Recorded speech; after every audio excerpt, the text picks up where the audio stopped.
And we are live right here on New Twist Radio, this New Twist Radio special. And, it's not Saturday, it's not Intelligent Ignorance, it's actually 6 p.m. on a Thursday evening, a snowy Thursday evening here in the city of brotherly love, the city of Philadelphia. And I jokingly say to our next guest that I'm extremely jealous of him. But we can get into that in a little bit. I have the esteemed pleasure of speaking with a friend of the program. If you are part of the Twist family, you have heard this voice many, many times on our network. I have the pleasure of interviewing and talking with a person I consider a friend, author, filmmaker, producer, writer, wears many hats. I hope I didn't forget anything, but I probably did. Mr. Robert Bell is in the building, ladies and gentlemen. How you doing, Mr. Bell? Thank you, sir. I appreciate all the accolades. It's been a long time, and I definitely consider you a friend as well. I remember when I first met you. It was about promoting, I believe, either my first book, or one of the plays that my wife and I were producing. And we came down to the studio, and you and Miss West gave us a lot of love, brother. So I appreciate that. Absolutely, it was the book. The book was first, and then you came back a little bit later about the play. And I went and saw the play, an amazing play. I loved it. I enjoyed it. Okay. Thank you. It inspired me to actually want to get, into the acting scene at some point. I'm still hesitant though. I got anxieties. I'm still hesitant to do it. One day I'm going to do it. I have a little project going on right now that I haven't put out there yet, but understand that I'm trying to ease my way into it. But it's been a few years since we last spoke on air. Actually, a couple years. A lot has changed, and you're now living in Atlanta, and that's why I'm jealous. Correct. Because I'm sure you had good weather today while I was freezing my tuchus off. Yeah, it was raining the last couple of days, but we don't have anything near what you guys got up there. Yeah, today was something, man. We were just supposed to get a little bit, and it came down. But we're not here to talk about this bad weather. We're here to talk about this good book that you are putting out. But before we go into the book, I want to talk about some of the things that you've been doing over the past few years since last we spoke. I mean, I know there's been plays, there's been books, there's been documentaries. The last time we spoke, it was your documentary. We were talking about your documentary of the public prison system. Since then, I know you put out another one and another thing. So let's just go down the line real quick of some of the things you've done the past few years. Okay. I think since I talked to you, I went back to video producing school, and as a part of one of my projects, I did a documentary called Unjust. And Unjust was a documentary that really detailed the unjust private prison system in America. And I did it from a personal, professional point of view because I worked in a private prison when I was living in Philadelphia. And the things that I saw almost on a daily basis was, it was appalling. And, coming from a law enforcement background, and, obviously, I was a police officer for many years, and then getting into the correctional system and seeing how, for the lack of a better word, men of color were being treated was appalling, because it was all about the money, especially in the private prison system. And I know, people have to, do what they have to do when they commit crimes in this country, but at the same time, people are still human beings, and they still should be treated with some dignity and respect.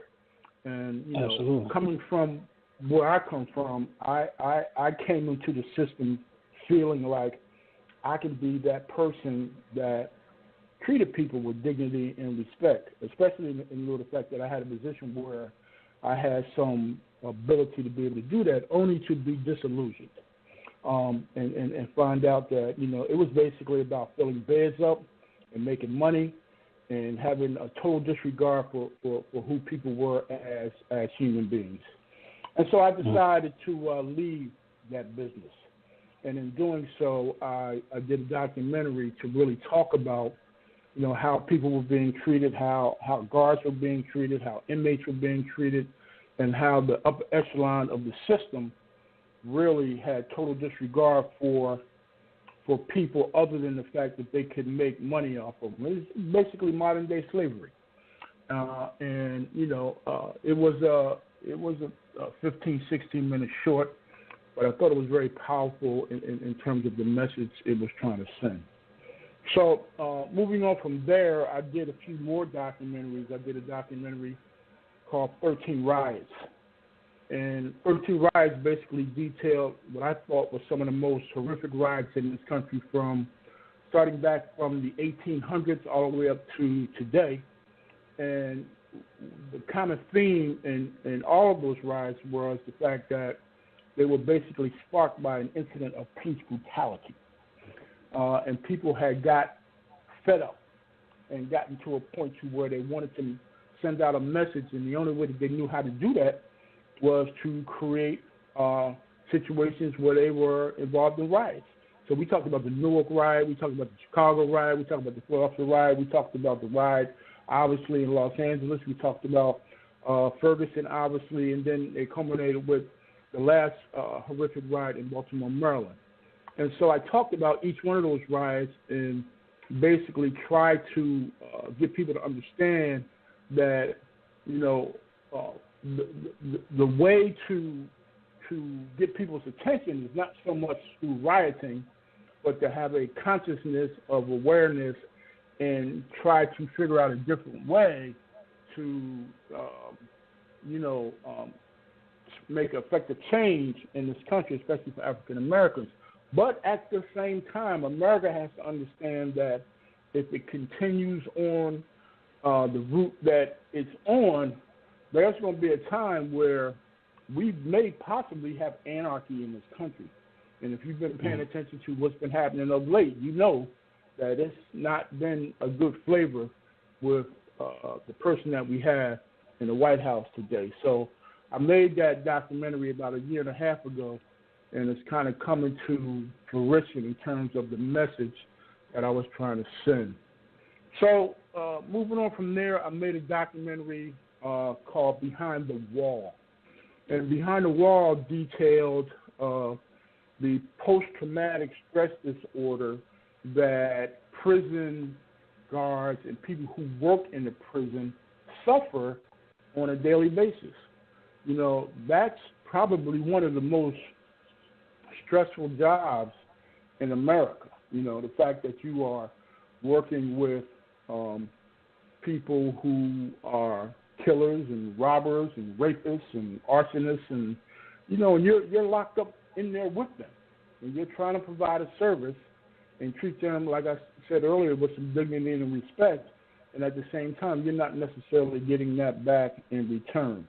And so, as a quote unquote normal human being, that starts to take its toll on you. And a lot of folk that I work with were suffering from some post-traumatic stress disorder. And I myself, in fact, felt like, although I've never been diagnosed with it, but I have felt like I've had some post-traumatic stress disorder based on the things that I saw in and behind the walls of a prison and when I was a police officer.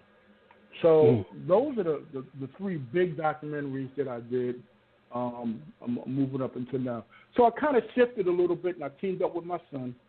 And my son, Rob III, who just graduated from film school about 2 years ago, decided that he wanted to do a full-length feature called Hoop.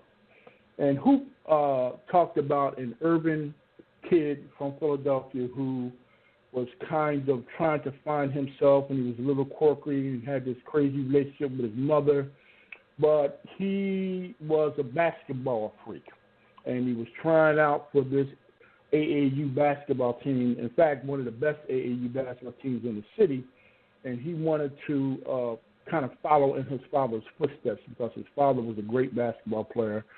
And somehow along the way, his father and his mother kind of separated, and that's why she was kind of bitter about that, and she kind of imposed that on him. And so it was a great story that my son wrote, and it was the first full-length feature that he wrote coming out of film school, and he asked me to help him with it. And my wife and I became the executive producers, but we also became everything else. We carried the equipment, we fed the crew, we did transportation, we did it all. And he put together a great film, which was recently featured in the Fort Lauderdale Film Festival about 3 days ago, last week, I'm sorry. Oh. And so awesome. We're waiting for the results on that. And then prior to that, he did a documentary called Burn, B-E-R-N, and was basically about Bernie Sanders. And when the Democratic National Convention came to Philadelphia, he went down there and just got a whole lot of footage and a whole lot of B-roll, put it together, and he created a documentary for that. And he won an award for that at the Ocean City Film Festival last summer, and I think he came in second for that at the Los Angeles Film Festival. So, we've been busy, and I mentioned doing your thing. He's a part of our company too, 906 Multimedia, and so we've been busy. We've been busy. He did another comedy series called Wife of a Sneakerhead, but I don't want to take any credit for that because that was something he kind of did with a few of his colleagues, and so that really wasn't a 906 Multimedia thing, although I was on the set and helped out with them as much as I could and, loaned them some of our camera equipment. I don't want to take any credit away from them in doing that. So that's what we've been doing, man. That's cool. And then after that summer, we moved down here to Atlanta. I've been watching from a distance. I've been definitely keeping an eye on the things that you've been doing. First of all, I got you. You're a UMES grad, right? You Hawk, baby. Yeah. I was just down there a month ago. I was just down there a month ago, man. Yeah, great things going on down there. A new building and stuff like that. New buildings, I should say. New track and field or new track. Yeah, that's awesome. So good. let's talk about before we go on real quick. I will be remiss not to mention my wife, who has been developing a few scripts herself, and has been working hard and diligently on shopping them around, trying to get an agent and trying to get her work out there as well. So on the flip side of 906, in terms of what I've done, she also has done some amazing work along with her daughter, and we are as a family trying to get this work out. So again, we've been busy. Man, what's up, Miss Lynn? I just wanted to say hi to her. Hopefully she's listening. If not, I know she'll hear it. Just want to say hi to her. Right. Let's talk about when Black Meets Blue. Excuse me. When Black Meets Blue. This is your newest book, and it basically what it's doing is you're giving us an inside look at the life of an officer, of a black police officer, an African American police officer. That's exactly right. And you give it to us from different standpoints. Okay, you give it especially with the climate, like you said, the climate of the country right now, the things that are happening with African Americans being killed and shot by police, and the backlash, I guess that is getting, the attention that it's getting. But you don't just take it from that perspective. You also take it from the perspective of the community, the colleagues. Right. How deep did you have to go? Because first of all, how long have you been out of the force?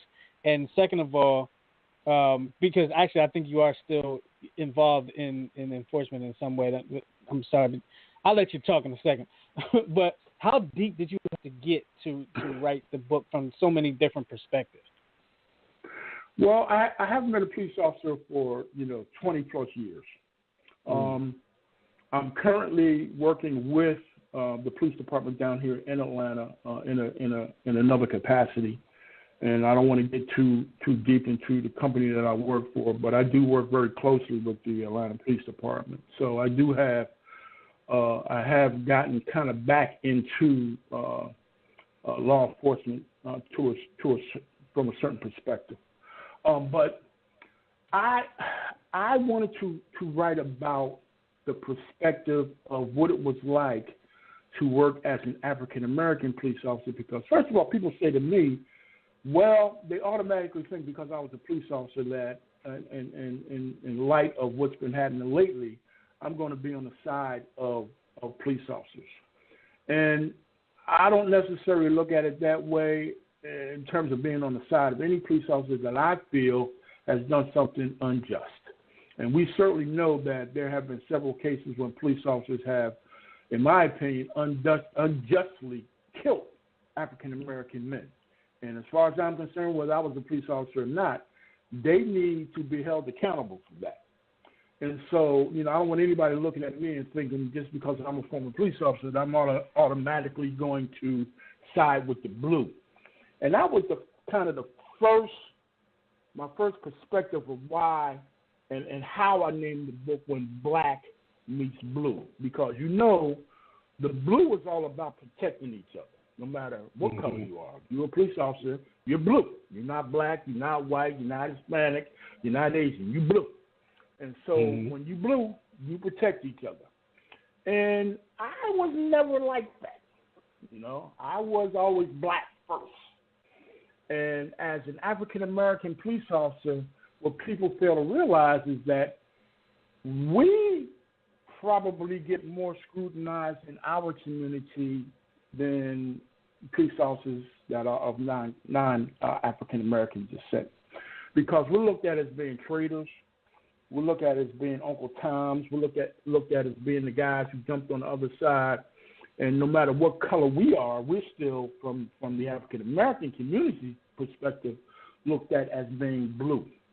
And so, again, because I come from where I come from, and I get a lot of this from UMES, because when I went to HBCU, my kind of ideology and my attitude about African Americans in this country was pretty much transformed, and I was about and became about what could I do to be a positive force in the community.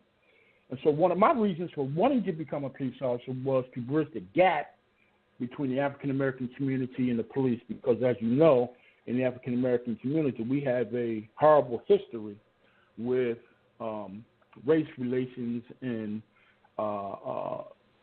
people in the African American community trusting the police.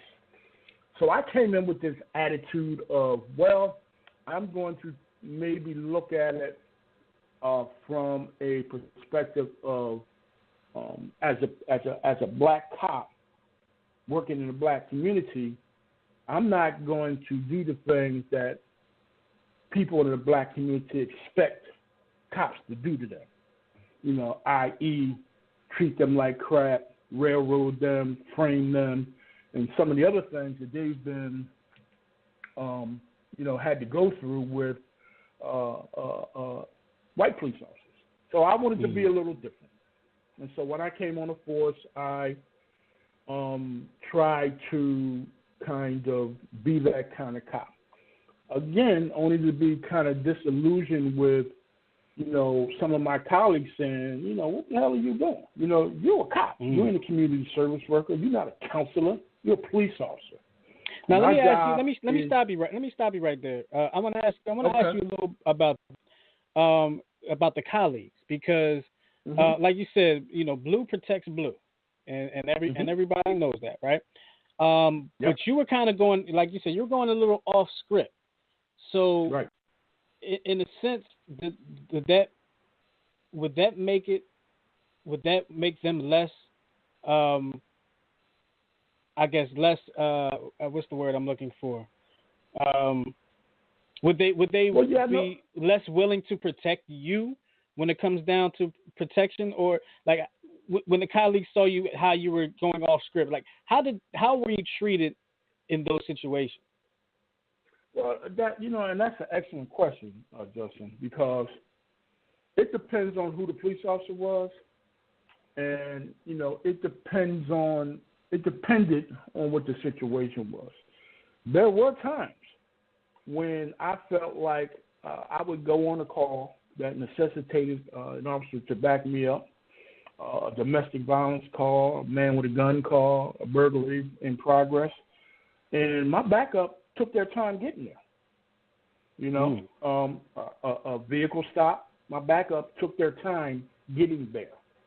And so it wasn't that they were blatant about it, but I knew for a fact that, for example, if I get a vehicle stop in one of my colleges in the area, we were trained to automatically back that officer up who's making a vehicle stop. And because Rochester, New York was so small, it shouldn't take you no more than 2 to 3 minutes to get to wherever I was. And there were times when it took them 10, 15 minutes to get to wherever I was. And so that was telling me right there that they were having a problem with some of the things that I did. But I made no bones about it. I would tell guys, you know, when you're working with me, I'm not going to tolerate people being disrespected. I'm not going to tolerate people in your racist attitude towards people. I'm not going to tolerate you calling people out their name. I'm not going to tolerate that. People knew, officers that I worked with knew that about me. So to a certain degree, they kind of respected that, especially some of the newer guys, because eventually I became a field training officer and I trained a lot of guys. And based on the way that I trained them, they knew what my philosophy was and how I felt about the community and the way that I worked it. So they kind of respected that. However, the older guys seem to sometimes have a problem with that. Now, the older guys, you're talking about guys that have been on the force for a long time. And yeah, 15, 20, 22, okay. 23 years. Old school cops, you know. Okay. And, you know, in the latter part of my career, I started working with those old school cops because most of them worked the day shift. When I first started out, I worked at the midnight shift, you know, for several years. So the older guys who were kind of embedded in their own personal kind of racist attitudes were the guys that somewhat had an issue with the way that I worked. So from a colleague standpoint, it was kind of hit or miss. It at times got a little dicey out there for me. So I talk about that in the book. So, you know, that's to kind of answer your question. Now, you also talk in this book, you talk about the home life of the police officer. And one thing that I find interesting is you have kids. And, you know, I know you're going to talk about the home life, but what I also want you to touch on is, because I have friends who have parents that were law enforcement officers. I just want to hear from your perspective the way you saw it, from being the officer, how maybe your children may have been treated by the community or by their friends or case may be. I know sometimes when someone knows, like maybe a teacher or something knows that a parent is a cop, they get a little bit more respect. I've seen that. And sometimes in the streets, when they know your dad is a cop, they might, some people give you more respect. Some people think that, you know, you might be a snitch or something like that. So just touch on that as you talk about the home life. Well, it kind of depends on, you know, where you're living and how you raise your kids and the friends that they kind of hang around with. In my book, I didn't really get too deep into how me being a cop affected my children.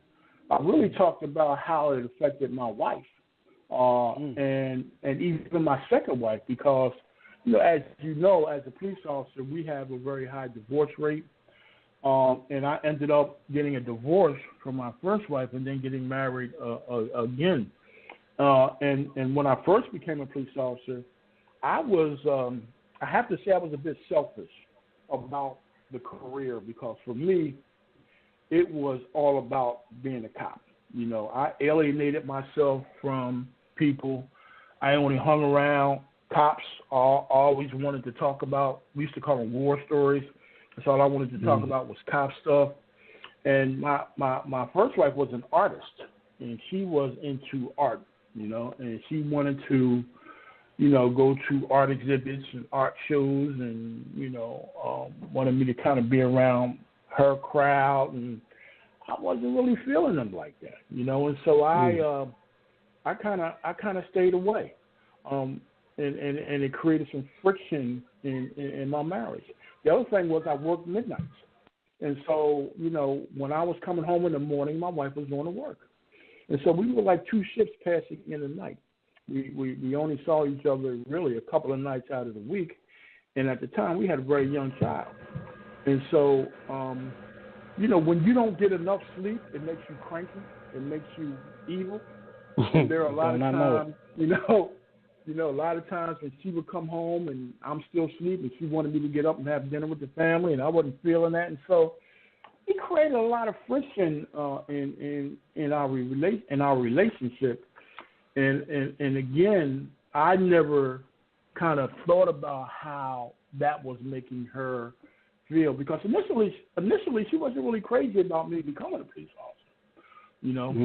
And, I was hell bent on, well, I don't really care how you feel about that. I'm gonna do it because I want to do it. And I became a police officer initially because of the money.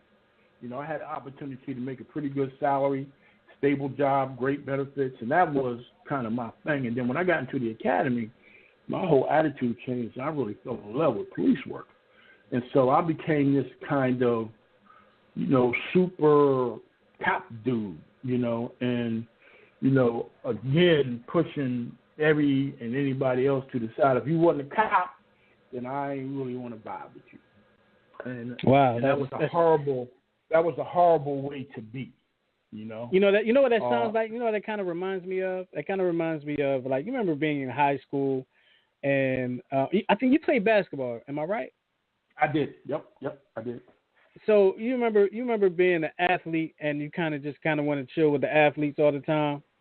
Well, I remember being at UMES that a lot of times I chill with the athletes, track team, and stuff like that. Yeah, it kind of like you. Yeah, you hang with like people. Yeah, it was just like, and I'm a Q, so I hung out with my fraternity brothers. Right. And it was, so I already kind of had that kind of, I got to be a part of a group mentality anyway.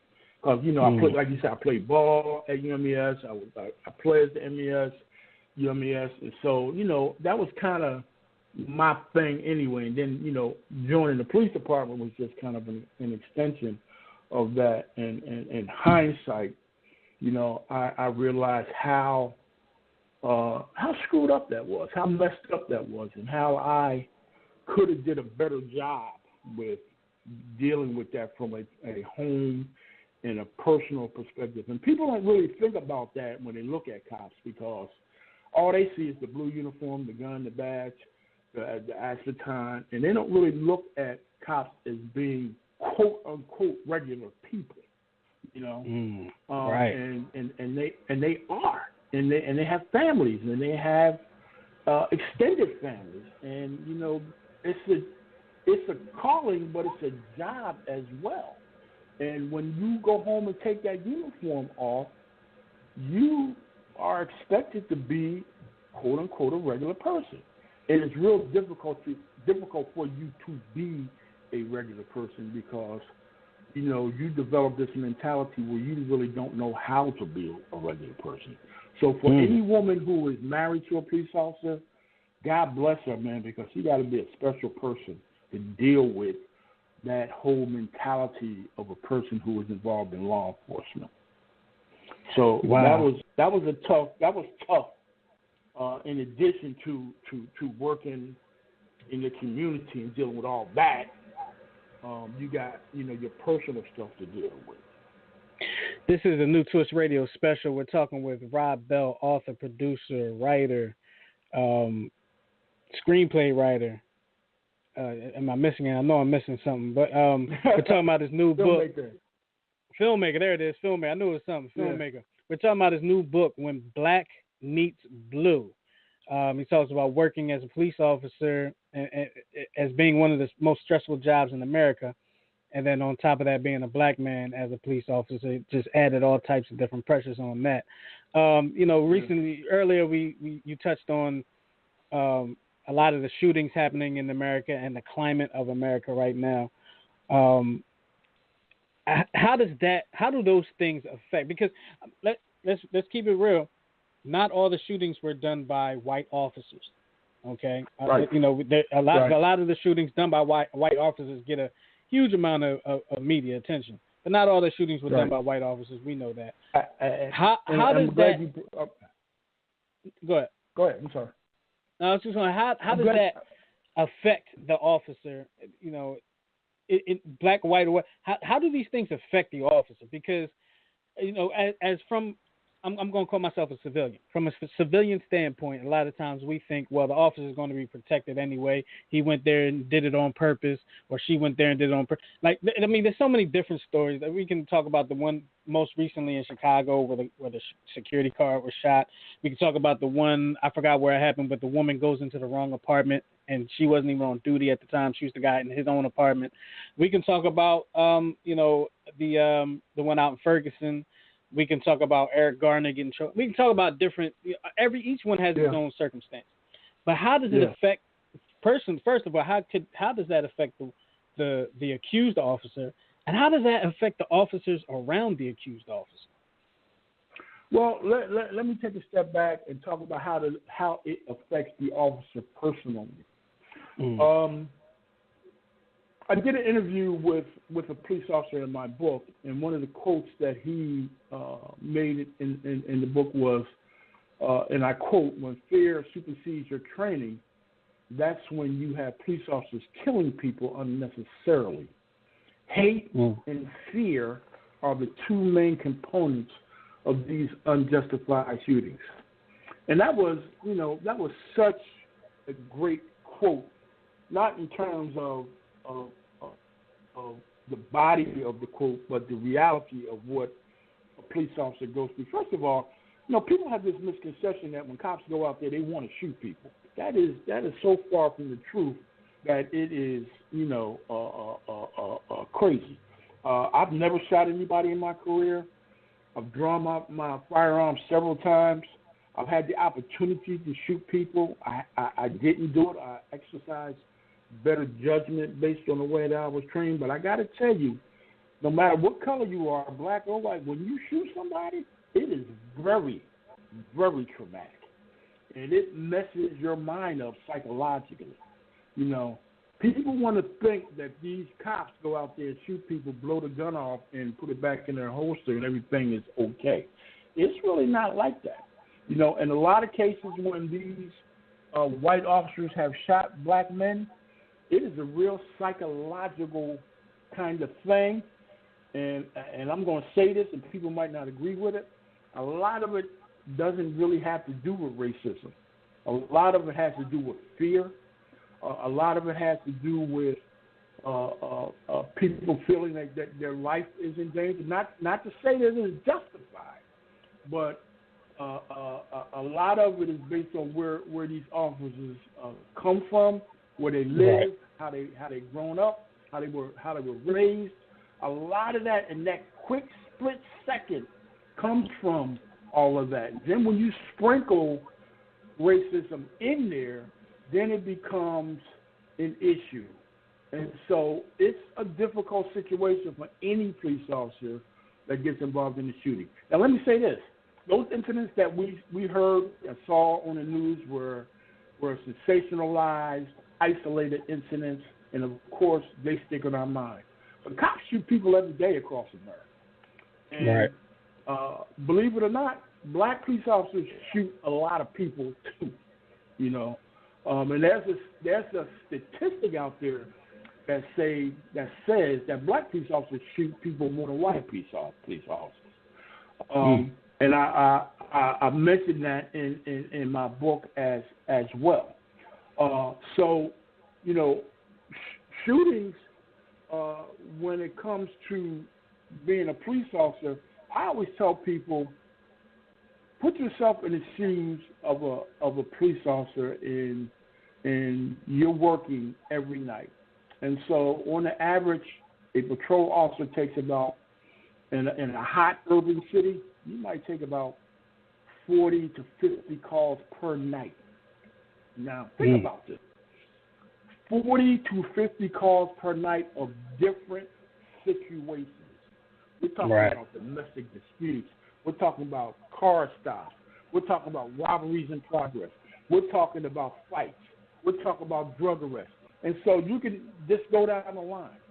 And so, and again, I'm not justifying these shootings, but what I'm saying is the reality of it is maybe 5 calls before you got involved in that shooting, you got spit on, you got jumped on, you got cussed at, they called you all kind of names, and, your frustration level is at an all-time high.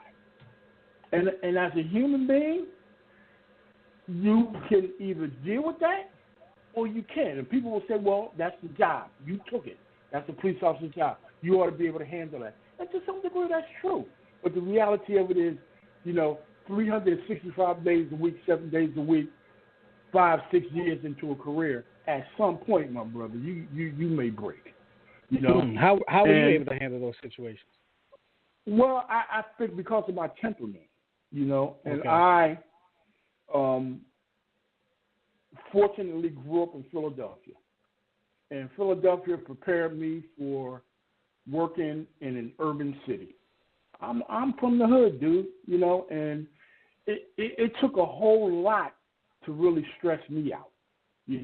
I worked in the African American community, and for lack of a better word, I know my people, man. And so I never got stressed out over a whole bunch of nonsense. Black men did not intimidate me. I'm a black man myself. And so when I was working, I dealt with situations more so from a cerebral standpoint rather than a use of force standpoint. When I had to get into a situation where I had to use of force, then I did that.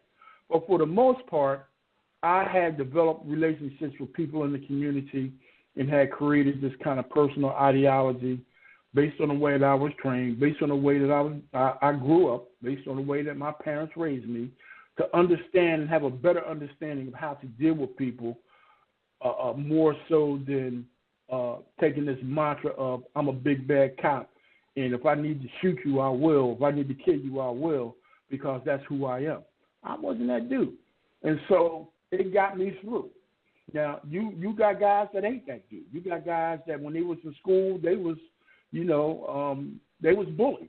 You got guys that, and plus the fact that I'm 6'2", 260 pounds helped a lot too. Yeah, that can help. That can help. I can remember some lady telling me, "Damn, I called the police. I didn't call the whole damn department." I never forget her saying that to me. But you got little guys. You got guys who have never been around black people. You got guys that have bought into this black men are monsters and they're killers, and at the drop of a hat they'll kill you, and they feel like they have to reciprocate, or defend themselves against something like that, and so they get themselves into jackpots. And so I don't compare myself to nobody else to say that I'm better than they are, or I'm smarter than they are, or my procedure was better. It was just the way that I dealt with it. And fortunately, I got through it without incidents. And unfortunately, man, the way a lot of these young cops are being trained today in these respective departments around the country, they are not being trained the same way that I was trained. Especially in these smaller police departments. To me, the larger your police department is, you come from a big urban police department, the better your training is going to be. The smaller your police department is, you might get trained, but not the same way that, an officer in Ferguson is not going to get trained the same way that an officer in New York City is going to get trained. Absolutely. And actually, I happen to know personally that Ferguson, after that whole incident happened, they actually reached out to other cities Philadelphia being one of them. I know know that they reached out to have someone come in and train and retrain them. Yeah. And I mean that's that didn't really get out there that much, but I mean that's something to think about. Like a city like Ferguson is reaching out to bigger cities to train their officers, and that's saying a lot. That's saying that our officers are not trained for our situation. That's what it's saying to me. Right. And and a lot of it is. I'm sorry. Go ahead. No, I was just saying the job is not easy. It's not easy. I've never done it. I don't want to do it. The job is not an easy job. I mean, I just take a simple traffic stop, for instance, and you've done them. I would not want to walk up to a stranger's car. Period. Especially if they're doing something that they're not supposed to be doing, which is the reason you pulled them over. And see, what people don't realize is that when you're sitting in a classroom academy and they're showing you videos, you're in what we call EVOC training, emergency vehicle operation training, and we do practical experience in terms of driving a police car, but we also sit in the classroom and watch how to properly do what we call a felony traffic stop and a regular traffic stop. And they're showing you videos, man, of police officers getting killed on traffic stops. And nothing is getting blurred out. They're showing you the actual cop getting shot in the head, cop getting shot in the vest, and you're sitting there watching this, and they're dissecting what that officer should have done to prevent him or herself from getting shot. And once you leave the academy, you get out in the street, and you're down on, 5th and Lehigh at 3:30 in the morning, and there's nobody out there, and you doing a traffic stop. You're thinking about that video, dude. You see 3-4 people in the car. You don't know what they're doing. They're moving around. And just like you said, you wouldn't want to stop nobody like that. And you got the climate today is there's no respect for police officers.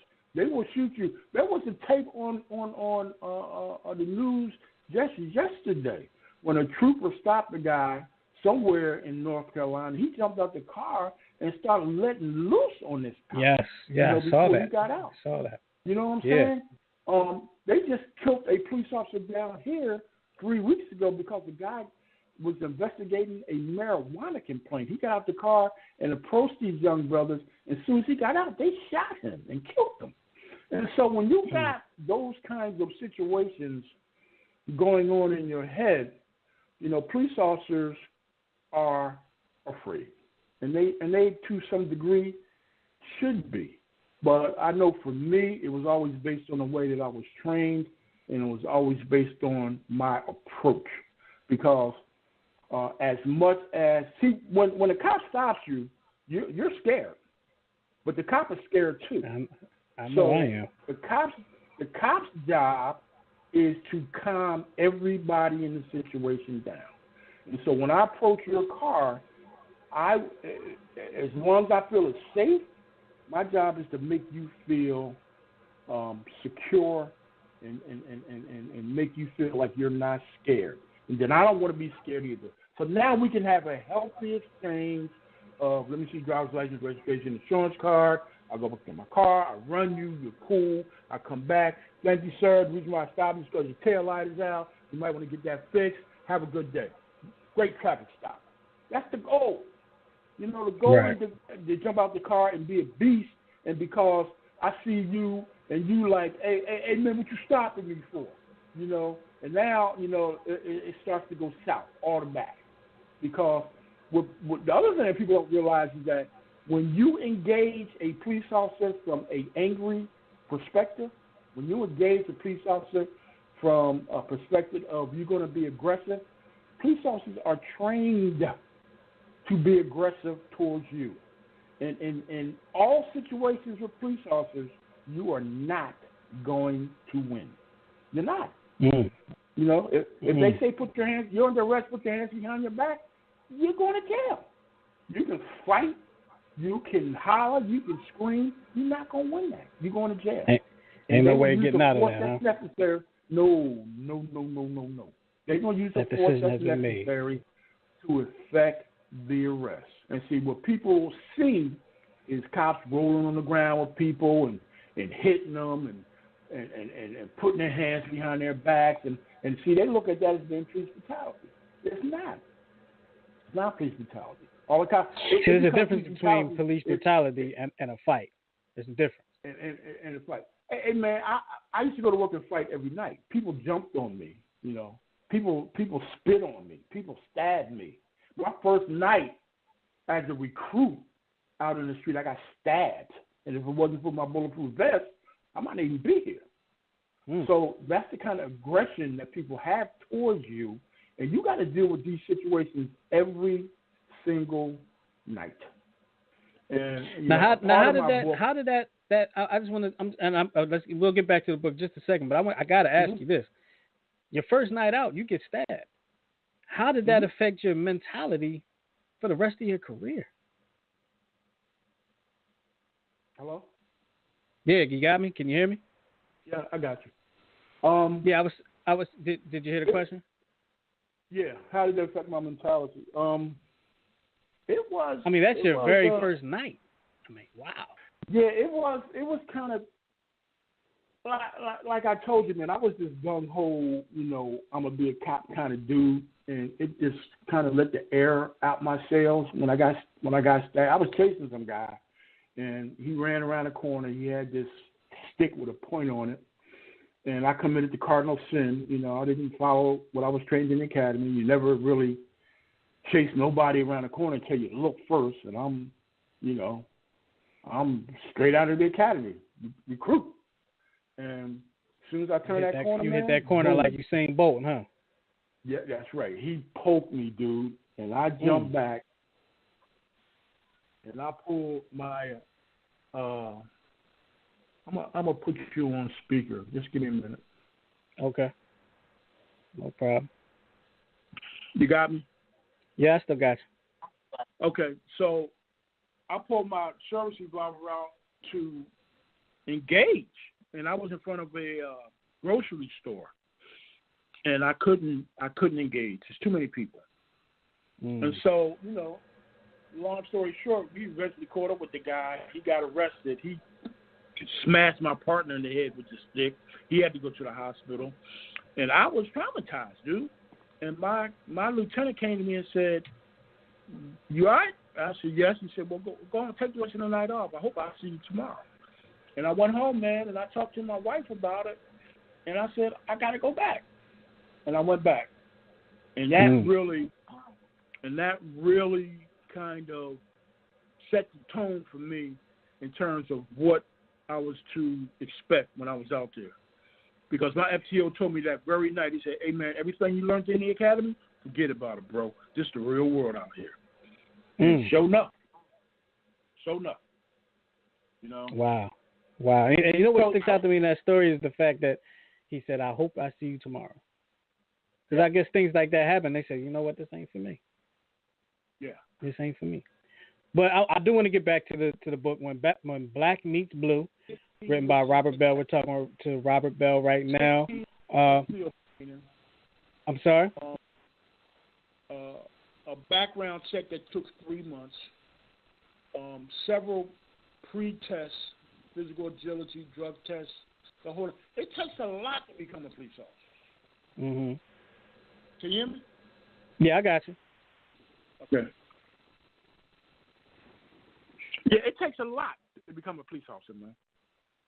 And so I invested too much into that, man. And I don't quit. I'm not a quitter. I wasn't going to quit, man. I just said, that was a part of what the job was all about. And all that simulated stuff we did in the academy was nice, but this was the real deal now. And so, When Black Meets Blue, book written by Robert Bell, filmmaker, writer, author, producer. Let's let people know how they can get their hands on the book. Well, the book right now is in the editing phase, and it should be done within this week. And once I'm done, I'm going to have it published by Amazon. And what I will do is put out the link to how you can go to Amazon Books and order your book.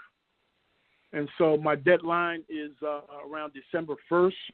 So the book should be available around that time. So I got a couple of more weeks. I wanted to kind of get out in front of it and promote it a little bit prior to the book being complete.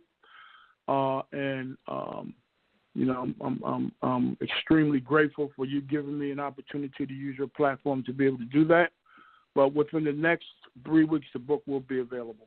And if people can go to my Facebook page, Rob Bell, and I'll have all the information on that page to drive them to the Amazon link to be able to purchase the book. Absolutely. Definitely make sure you give me the link, because once I post this interview on YouTube and all our social media platforms, I'll be able to link the information to be able to purchase the book from Amazon. And, you know, I'll definitely put that on there. Very important to do that. You're telling a story that we really don't get to hear a lot.